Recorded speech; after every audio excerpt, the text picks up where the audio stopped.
Hey guys, and welcome to the video. We're going to be discussing Toy Story 5 and a character that's rumoured to return. Also, we're going to be taking a look at Robert Pattinson's The Batman 2, and the possibility of Clayface being the main villain. And finally, the release of the trailer for the new Godzilla -1 movie. But before we get started, make sure you hit that subscribe button, hit that like button, and stay up to date with all the movie news we have going on around here, guys. So guys, we're going to start off with Toy Story. So, coming from the Screen Rant article, Toy Story 5, rumoured character return, has internet furious over disservice to Toy Story 3's ending. Toy Story 5 rumoured character return prompts social media criticism over how the new sequel will likely retcon Toy Story 3's emotional ending.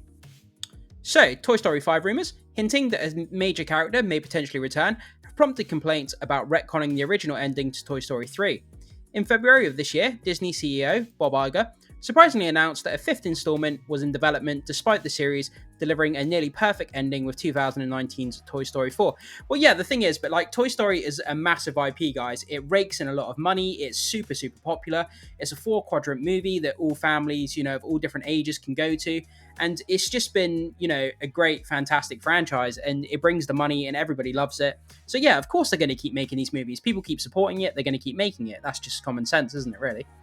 So since then, a Pixar boss confirmed that Woody and Buzz Lightyear would return for Toy Story 5. Recently unconfirmed reports suggest that the toy's original owner, Andy, would return to the franchise and his own family would become central to the movie's plot. Yeah, it's a natural progression, isn't it, along the Toy Story narrative that, Andy would return at some point and that his kids would end up playing with the toys. I think that's a natural progression, makes sense to me. But yeah, a lot of people seem to have complaints about the ending of Toy Story 3 now being retconned. So, while these reports are currently unsubstantiated and have not been confirmed by Disney, several critics took to Twitter to express their disappointment at this Toy Story 5 possibility. Check out some of the responses below. So yeah, guys, we're going to have a look at some of these responses on Twitter or X, whichever you prefer. X is a stupid name in my opinion, but anyway, for the purpose of this video, I'm going to call it Twitter. So, Nicholas here says, so what's the point of ending to Toy Story 3? One Take News says Andy will reportedly return for Toy Story 5.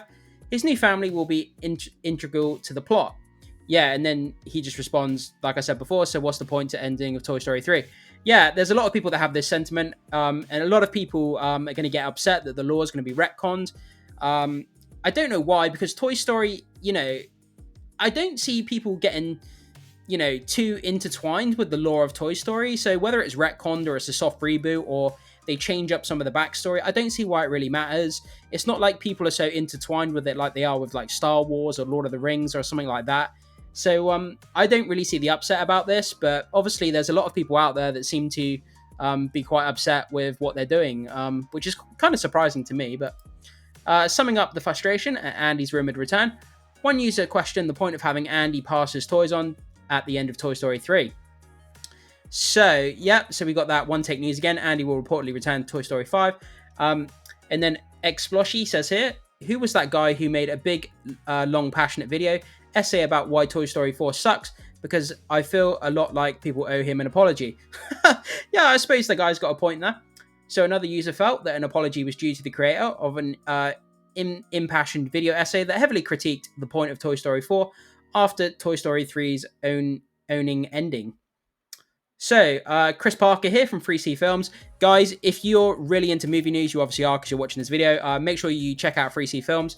He's probably one of the biggest guys on YouTube at the moment covering film news. He's really good. Go and support him as well, guys. So he says they're really just about to retcon Toy Story finale for the 3rd time and just have the toys end up with Andy's kids, aren't they? Yeah, it seems that they're going that way. Obviously, it's just a rumor at the moment. It hasn't been confirmed, so remember that, guys. Take it with a pinch of salt. But yeah, I don't really see why it matters, guys. If you're going to retcon it, soft reboot, just keep going. As long as just keep the franchise fresh, and as long as people enjoy it, I think that's all that matters, really. Some Netzians, whatever that means, Netzians, assume that rumors are pointing towards the toys eventually coming into possession of Andy's own children. So they're going to have these toys somehow end up with Andy's kids, and they're making a Toy Story 6 with Andy Jr. It's crazy how Disney made the perfect trilogy only to miss the entire point of what's supposed to be the final movie. Yeah, but it's not going to be the final movie. If there's money left on the table, the franchise has got a long way to go. There's so much more money to be made out of this IP. And remember, every time they bring out a movie, they probably get a boost in their toy sales as well. You got to remember, guys, it's not just about the movie. It's about selling toys. So you know, they want to bring out more movies, not just to make money at the movies. They're going to get a boost in their toy sales as well. It's a business. It's all about making money, guys. You got to remember that at the end of the day. So others are going one step further and suggesting the movie will potentially set up more sequels to come, further disrespecting what was once a perfect trilogy. So we're just dunking on the message of Toy Story 3, huh? Cool. I love capitalism interfering with art. Yeah, it's that long argument, isn't it, about capitalism and art? You know, where do you stop art? If you have a perfect ending to something, should you stop it there? But then if there's money left on the table, do you keep going on with the IP even though you have the potential to kind of plow it into the ground? Is it worth making money over, or is it worth leaving it to be a perfect ending? It's that long age story, isn't it? Yeah. We could argue about that for hours, guys.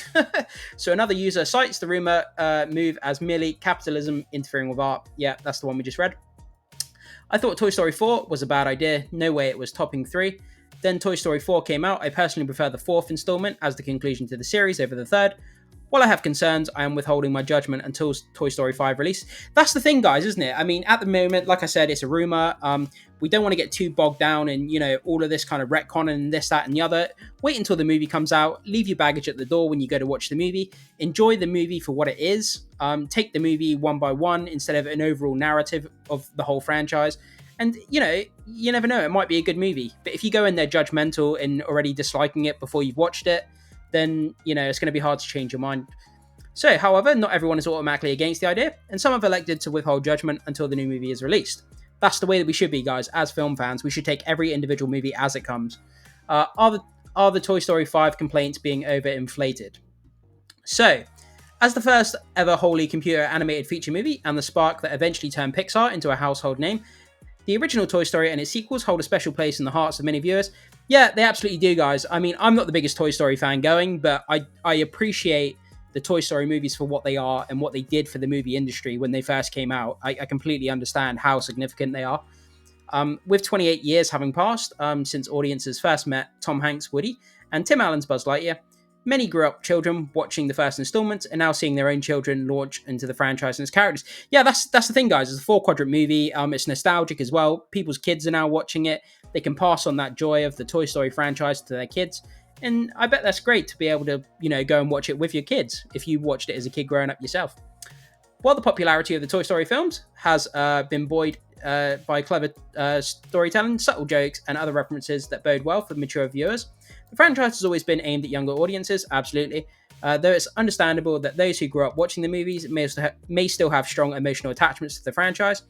Complaints suggest that Disney may potentially undermine the message of the previous films, begin to take on a new complexion in contrast to younger generation of viewers who are simply eager for more adventures with their favorite characters.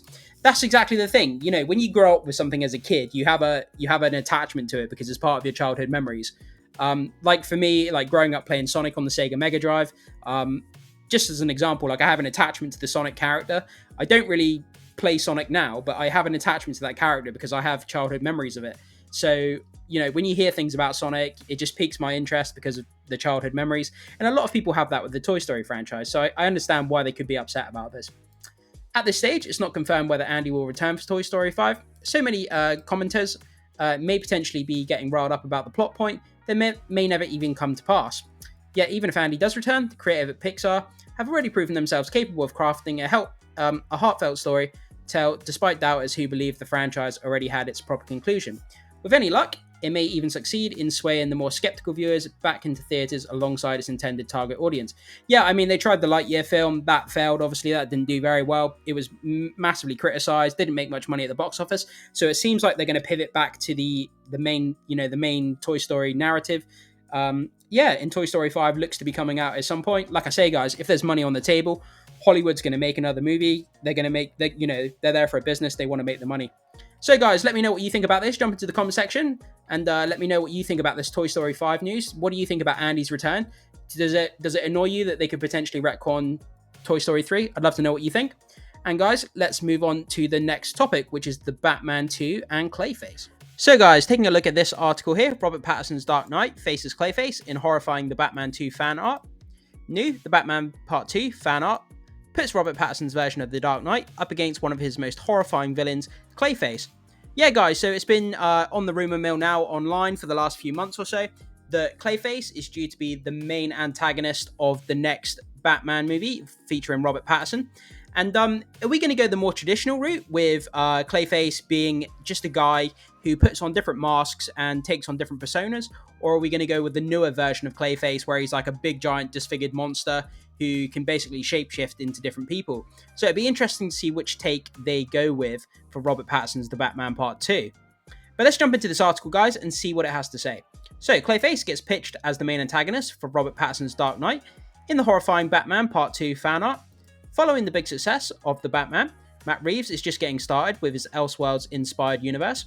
While the Writers Guild of America and SAG-AFTRA strikes are still taking place, The Batman Part 2 is on its way, with Reeves returning once again to direct while Pattinson is back as the Caped Crusader. Robert Pattinson in the Dark Knight costume looks absolutely insane. Like, they did a really, really good job with the Batman movie. I thought it was an amazing take. The costume looks great. And it's just a big departure from, what Ben Affleck looked like as Batman. It's very, very different, but at the same time, it's kind of new and fresh, and it looks great. And the movie itself was fantastic, guys. If you haven't seen it, make sure you go and watch The Batman, guys. Whether it's popular theories about Batman Part 2 or endless fan art and trailers suggesting which villain he could fight next, the fan base is constantly hoping for and speculating about new updates for the sequel. For the time being, the Batman Part 2 plot details are being kept under wraps, as the world is left speculating what Reeves is cooking up for next in the next installment. So we've got Victor Hero Art here on Instagram by the look of it, and then we've got Robert Pattinson here as Batman, and then behind him we've got a giant Clayface, and it looks like they're in some sort of subway tunnel. But yeah, man, this artwork looks fantastic. I love it when people do this kind of fan artwork. It's really, really cool to see. But yeah, imagine having a Clayface who looks like that. That would just be really, really intimidating to Batman, seeing that. But the Robert Pattinson, the Batman, is more of a grounded take on the Batman franchise. So whether they're going to go with this kind of mythical, almost kind of giant monster, or are they going to go the more traditional route where he's just a guy who wears different costumes, that's more than likely what they're going to do, because the Batman seems to be more grounded. So we'll have to wait and see if Clayface is actually in the Batman Part 2 first. The new The Batman Part 2 fan art by Victor Batista gives Pattinson's hero a new enemy in the form of a more realistic and more intimidating live-action form of Clayface, shown looming over the protector of Reeves' Gotham. While Clayface has been featured in a handful of live-action TV shows, the supervillain has never been part of any Batman movie over the past few decades, making the fan art an insightful look into what a movie version of the character could look like. Yeah, guys, go back to this artwork again. That looks absolutely amazing. Imagine seeing this guy on screen. But then at the same time, it worries me that if you had a character who was this big, and this kind of intimidating, if they use CGI, is it going to look too computer generated? Do you know what I mean? Like, the Batman is a grounded universe, and it's more of a grounded take on the Batman franchise. So if we have this big CGI character here running around, is it going to look out of place, or are they going to go more practical effects? Yeah, I'm not really sure on that, guys. Let me know what you would think about that.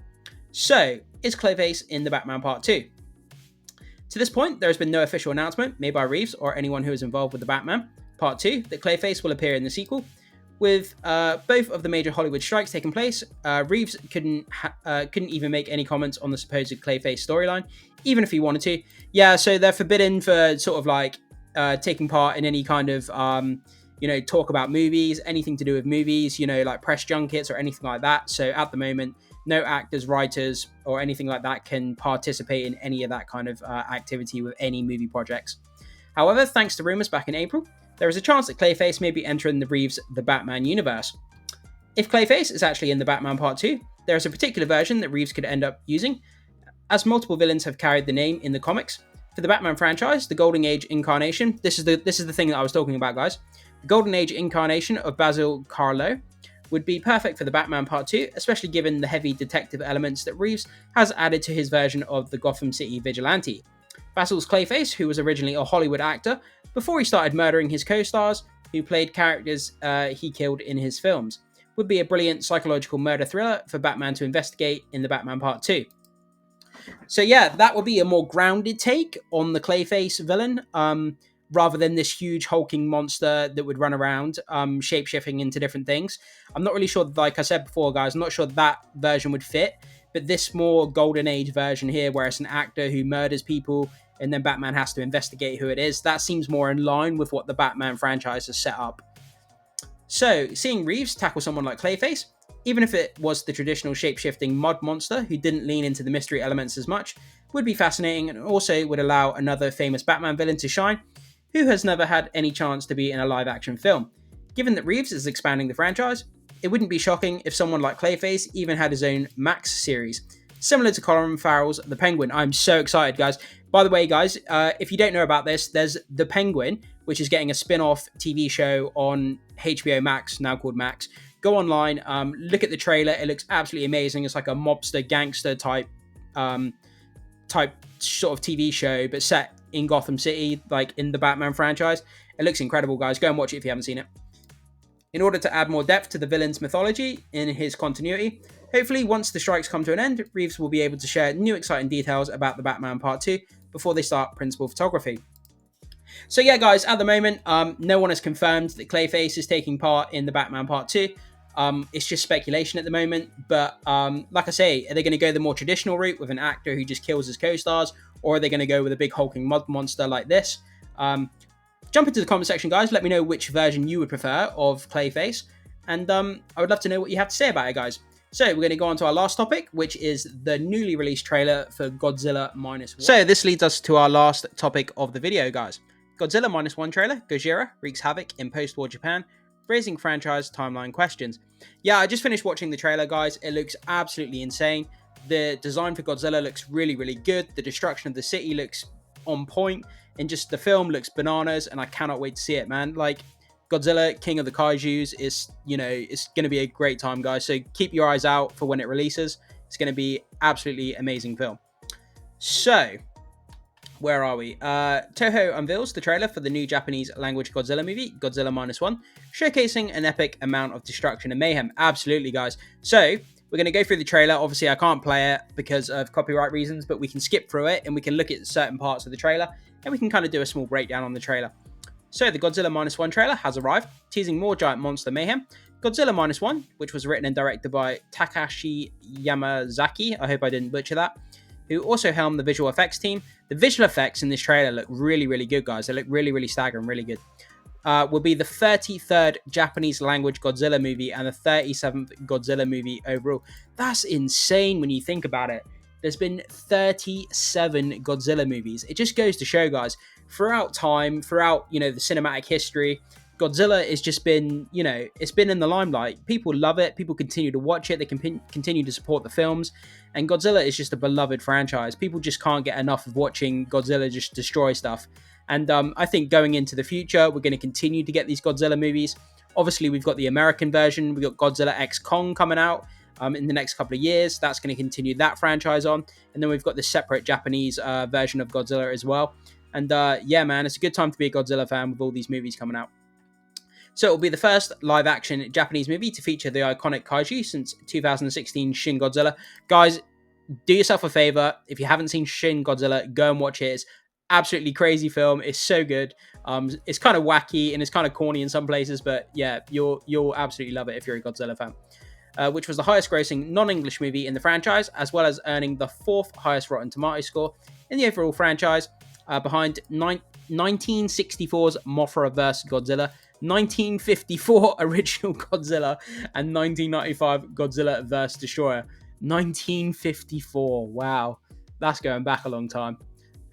So, Toho has now unveiled the official trailer for the new movie ahead of Godzilla -1 release date on November 3rd. So there we go, guys. The release date is November 3rd. I didn't actually know that. In Japan, and December 1st in the US. So, guys, here's the trailer. As I said, I can't play it for copyright reasons, but we can scan through it and we can look at, you know, some of the scenes and kind of do a little breakdown of what's going on. So, let's have a look. So, obviously, we're in Japan. We've got people, you know, running down the street. They're obviously running from Godzilla. Person's had a whack on the head. And there's this huge, I think it's a train here, that goes flying across the street. So, Godzilla's, like, kicked it or thrown it down the street. And the CGI on it looks really good, guys. So, let's keep going. We might not... Oh, this is a great shot here. So, we've got someone looking through the window. They're on a train or a bus of some sort. And we can see Godzilla in the reflection here. But he's kind of blurred out, which is kind of cool. So, you get the silhouette of what he looks like. But you can't see him in much detail. And I think that looks really, really cool, that shot. So, Let's keep going through. That's a fantastic shot as well. So we got Godzilla leaning over. He's biting into some power lines above the tram or the train, which what that lady was probably just sat on. So she's definitely not going to have a fun train ride, that's for sure. Yeah. Oh man, look at that. That's a fantastic shot right there. You can just eat the train whole. And then we see Godzilla here. Obviously, he's spinning around. I think this is the back end of his tail here, just smashing these buildings apart. Again, the visual effects look really good in this shot. I really can't wait to see this film. Yeah, look at that. Just smashing this building to pieces. All these people under here, under this rubble, man, they're not going to have a good day, that's for sure. And then the whole building is just kind of demolished. It's just gone. This one, so there's, let's go back. So this, people on top of a building. The building is kind of falling over. Yeah, so you can see here, this is quite bad, this green screen here, but you know, you can't really get people falling off a building. So, but yeah, the building's falling over. It looks like they're going to fall off the edge. And then we've got people in the street continuing to run. And then just in the corner here, you can see his feet here as he's approaching in the corner. Yeah, man, look at his feet. The design on his feet is so different to what the American version of Godzilla looks like. It looks really, really cool. They're almost like dinosaur or like bird feet kind of thing. They got really big kind of claws on his feet. It looks really cool. And then we've got a massive explosion. You see Godzilla here in the distance, just wrecking shop, man. Just wrecking shop. Look at this. It looks so cool. Continues to wreck shop. Post-war, Japan had lost everything. Let's keep going. There's some significance to this bell tower here. I'm not sure exactly what it is. Jump into the comment section, let me know. I've seen other YouTube videos pointing out there's some sort of significance to this bell tower. I haven't wanted to deep dive into any other sort of YouTube videos because I don't want any spoilers and I don't want to know too much before I watch the film myself. So, but yeah, we can see this kind of bell tower here, destruction from 0 to minus. So that's where Godzilla -1 comes from. We got some Navy ships here, and then Godzilla's kind of swimming underneath it. Kind of similar to the American version, really. There's the same shot in their trailer as well. So you can see Godzilla here. We can just see the spikes on his back going underneath the ship. Some dead bodies. Why were we called out here? The microfilm is the property of the United States government, microfilmed by Naval District Washington Microfilm Section. Okay. So the Americans know about Godzilla. Let's keep going. Godzilla's obviously attacking this naval ship here. Let's see if we can get a clear shot. It's kind of hard because the trailer doesn't show many clear shots of Godzilla. We can just see a claw coming over the top here, over the top of the ship. Massive explosion going off. Obviously, Godzilla's like blowing the ship up. Everyone's dead. Well, yeah, Godzilla tends to have that. And then, obviously, that's the aftermath of the ship there, by the look of it. Godzilla's throwing this ship. I love the way you can just pick up stuff and just throw it. Yeah, he's throwing this ship into the port. Unfortunate for the people that are in this building. So, man, look at that. Just smashed it. The monster. That monster will never forgive us. Survive and fight. Well, you can survive, but whether you can fight against Godzilla, that's another issue. And then we can see him here, like you can just see the bottom of his foot here, approaching from the sea. And that's kind of where the trailer ends. Yeah, the trailer, it gives you some like quick glancing shots of Godzilla, but you don't get to see that much of him, which is kind of cool because you don't want to give away too much in the trailer. I like trailers that show you just a little bit enough to get you interested to watch the film. And we don't want too many reveals. We don't want to see too much of him. Save it for the film. I think that's a good way to market the film. So the trailer teases the epic return of Godzilla with a series of quick glimpses. That's exactly what I was just saying, guys. At the devastation the monster wreaks, including a chunk of the city street being blasted at a nearly 90-degree angle. It also explains the title with a series of title cards, referencing the fact that Japan has lost everything in the aftermath of the war, and that Godzilla's presence takes the country from 0 to minus. Everything revealed by Godzilla -1 trailer. So, the most important and curious element of the trailer corroborates the fact that the reveal by the movie's synopsis, which is that Godzilla -1 is set in post-World War II Japan. While some synopses state that this means that it is set in the late 1940s, it is currently unclear how this could be the case. One key moment in the trailer involves a character recognizing Godzilla, which wouldn't be possible in the original timeline of the franchise given that Godzilla's first attack occurred in 1954. Likely the details on the time period and continuity will become clearer when the more expansive trailer for the movie is released. However, the setting is in keeping with the tone and the more serious entries in the Godzilla franchise. Godzilla has always been closely linked to the aftermath of World War II, and the monster's arrival in 1954's original is widely believed to be a metaphor for Japan weathering the impact of the atomic bombs that were dropped on the shores of Hiroshima and Nagasaki. Yeah, that's kind of always been the way with the Godzilla franchise. You know, it's had a lot to do with the atomic explosions and kind of an allegory towards, the atomic age and kind of Godzilla playing into that trope, which is really cool. I really, really enjoy that. So the Godzilla -1 trailer also reveals that humanity will fight back against the new Toho Godzilla, both on land and by sea. However, the odds seem insurmountable. Absolutely. I mean, how do you even take out Godzilla without firing a nuke at him or something, you know? Although the movie will take place considerably before the events of Shin Godzilla, it does seem to retain the movie's sense of despair and awe-inspiring catastrophe. Yeah, it just looks incredible, guys. Make sure you watch the trailer. I'm sorry again that I couldn't play it, but obviously copyright reasons, guys. It gives you more headaches than not trying to play it. So, but yeah, guys, that's where we are at the end of the video. Let me know what you thought about this Godzilla -1 trailer in this little breakdown. Are you looking forward to this Godzilla film? I definitely am. I'd love to hear what you have to say, guys. Thank you so much for watching today, and I will see you soon.